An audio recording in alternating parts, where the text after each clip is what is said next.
ಇವಾಗ ಇವ್ರನ್ನೆಲ್ಲ ಒಂದೇ ಕ್ಯಾಟಗರಿಗೆ ತಗೊಂಡು ಅಂತ ಹೇಳಿದ್ರೆ ನಿಮಗೆ ಈ ಸಮೂಹ ಎಷ್ಟು ದೊಡ್ಡದು ಅನ್ನೋದು ಗೊತ್ತಾಗ್ತದೆ. ಈ ಗಾಡಿಗಳಿಗೆ ಯೂಸ್ ಮಾಡೋಂಥ ಡೀಸೆಲ್ ಬೆಲೆ ಇದೆಯಲ್ಲ, ಅದ್ರಲ್ಲಿ ₹1 ಜಾಸ್ತಿ ಆದ್ರೂ ಟ್ರಾನ್ಸ್ಪೋರ್ಟೇಷನ್ ಅಲ್ಲಿ ಇರುವಂಥವ್ರು ಅಷ್ಟು ಜನಕ್ಕೂ ಇಂಪ್ಯಾಕ್ಟ್ ಆಗ್ತದೆ. ಇಲ್ಲ ನಾವು ಬರೀ 10 ವೀಲರ್ಸ್ ಅವ್ರನ್ನೇ ಮಾತಾಡ್ತಾ ಇರೋದು, ನಾವು ಬರೀ 6 ವೀಲರ್ಸ್ ಅವ್ರದ್ದೇ ಮಾತಾಡ್ತಾ ಇರೋದು, 12 ವೀಲರ್ಸ್ ಅವ್ರದ್ದೇ ಮಾತಾಡ್ತಾ ಇರೋದು. 50 ಪೈಸೆ ಡೀಸೆಲ್ ಬೆಲೆ ಜಾಸ್ತಿ ಮಾಡ್ತೀನಿ ಅಂದ್ರೂ ಯಾಕೆ ಅಷ್ಟೊಂದು ಯೋಚನೆ ಮಾಡ್ತಾರೆ? 50 ಪೈಸೆ ತಾನೇ, ಯಾಕೆ ಅಷ್ಟೊಂದು ಯೋಚನೆ ಮಾಡ್ತಾರೆ?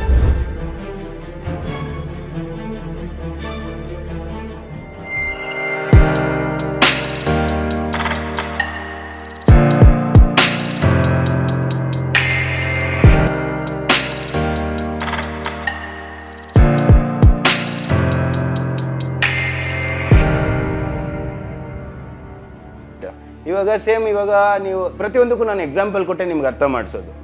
ಇವಾಗ ಟ್ರಾನ್ಸ್ಪೋರ್ಟ್ ಇಂಡಸ್ಟ್ರೀಲಿ ನಿಮಗೆ ಲಾರಿ 10,000 ಇದೆ, ಅದಾದಮೇಲೆ ನಿಮಗೆ ಬೇರೆ ಯಾವುದು ಬೇರೆ ಗೂಡ್ಸು ಒಂದು ಯಾವುದು ಆಟೋ ಅದೊಂದು 10 ಲಕ್ಷ ಇದೆ, ಅದಾದಮೇಲೆ ದೊಡ್ಡ ದೊಡ್ಡ 10 ವೀಲರ್ಸು 16 ವೀಲರ್ಸು ಅದೊಂದು 10 ಲಕ್ಷ ಇದೆ, ಆ್ಯಂಡ್ ನಾರ್ಮಲ್ ಲಾರಿ ಏನಿದೆ ಅದೊಂದು 10 ಲಕ್ಷ ಇದೆ.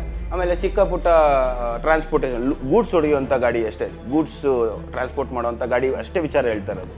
ಇವಾಗ ಇವ್ರನ್ನೆಲ್ಲ ಒಂದೇ ಕ್ಯಾಟಗರಿಗೆ ತಗೊಂಡು ಅಂತ ಹೇಳಿದ್ರೆ ನಿಮಗೆ ಈ ಸಮೂಹ ಎಷ್ಟು ದೊಡ್ಡದು ಅನ್ನೋದು ಗೊತ್ತಾಗ್ತದೆ. ಇಲ್ಲ ನಾವು ಬರೀ 10 ವೀಲರ್ಸ್ ಅವ್ರನ್ನೇ ಮಾತಾಡ್ತಾ ಇರೋದು, ನಾವು ಬರೀ 6 ವೀಲರ್ಸ್ ಅವ್ರದ್ದೇ ಮಾತಾಡ್ತಾ ಇರೋದು, 12 ವೀಲರ್ಸ್ ಅವ್ರದ್ದೇ ಮಾತಾಡ್ತಾ ಇರೋದು, 16 ವೀಲರ್ಸ್ ಅವ್ರದ್ದೇ ಮಾತಾಡ್ತಾ ಇರೋದು ಅಂದರೆ ಈ ಗಾಡಿಗಳಿಗೆ ಯೂಸ್ ಮಾಡೋಂಥ ಡೀಸೆಲ್ ಬೆಲೆ ಇದೆಯಲ್ಲ, ಅದರಲ್ಲಿ ₹1 ಜಾಸ್ತಿ ಆದ್ರೂ ಈ ಟೋಟಲ್ ಒಂದು 10 ಕ್ಯಾಟಗರಿಲಿರುವಂಥ ಟ್ರಾನ್ಸ್ಪೋರ್ಟೇಷನಲ್ಲಿ ಲಾರಿ ಇಲ್ಲ ಟ್ರಾನ್ಸ್ಪೋರ್ಟೇಷನಲ್ಲಿರುವಂಥವ್ರು ಅಷ್ಟು ಜನಕ್ಕೂ ಇಂಪ್ಯಾಕ್ಟ್ ಆಗ್ತದೆ.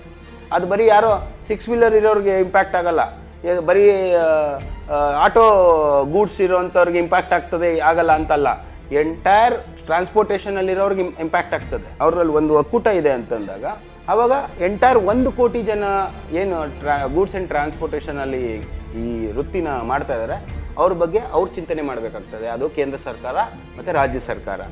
ಅದರಲ್ಲಿ 50 ಪೈಸೆ ಡೀಸೆಲ್ ಬೆಲೆ ಜಾಸ್ತಿ ಮಾಡ್ತೀನಿ ಅಂದ್ರೂ ಯಾಕೆ ಅಷ್ಟೊಂದು ಯೋಚನೆ ಮಾಡ್ತಾರೆ? 50 ಪೈಸೆ ತಾನೇ, ಯಾಕೆ ಅಷ್ಟೊಂದು ಯೋಚನೆ ಮಾಡ್ತಾರೆ? ಅಲ್ಲ, ಅಷ್ಟು ಜನ ಇದ್ದಾರೆ. ನಾವು ₹50 50 ಪೈಸೆ 1 ಕೋಟಿ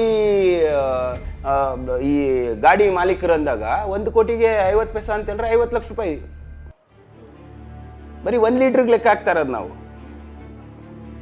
ಒಂದು ಗಾಡಿಗೆ 1 ಲೀಟ್ರ್ ಅಂತ ಲೆಕ್ಕ ಹಾಕಿದ್ರೆ 50 ಲಕ್ಷ ಅಮೌಂಟು ಡಿಫರ್ ಆಗ್ತದೆ.